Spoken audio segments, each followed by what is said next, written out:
And welcome back on this Thursday. You might have a lot of questions about travel as the mysterious coronavirus looms, but also as you plan for that next vacation. So joining us this morning is CBS News travel editor Peter Greenberg to give you the best travel hacks and to make the most of your trip. Good morning to you, Peter. Let's just jump right in.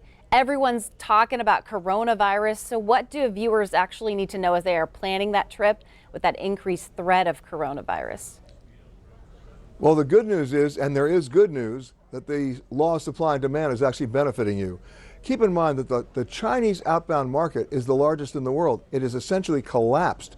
And so the reason why the airlines canceled all their flights to China, in some cases through May, is not out of an abundance of caution about the virus, but because they had no bookings.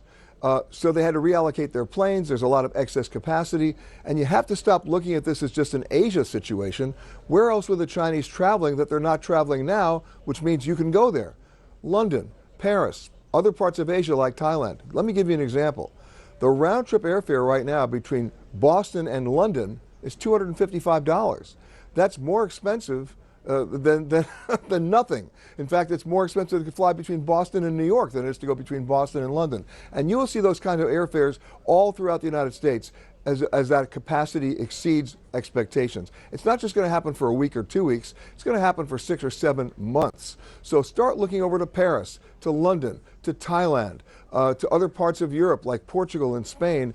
You'll have better bargains there in many cases than you'll have right here in the United States. Yeah, that is so true. A lot of Montanans, they like to get away and travel for the spring, but you have some hacks when it comes to booking that flight, recommending maybe calling the airline directly. Talk to us about that.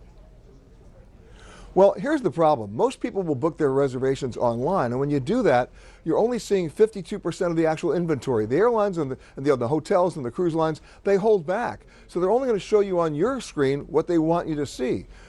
And if you do that, sitting at home in your bathrobe at 2 o'clock in the morning and being very happy and satisfied that you've done it, you've disenfranchised yourself from 48% of what's out there. So look, you want to research online, be my guest, but please do yourself a favor and call the travel provider or the travel agents directly. Have a conversation, because what they're looking at on their screens is not necessarily what you're looking at on your screen, and you might be very pleasantly surprised.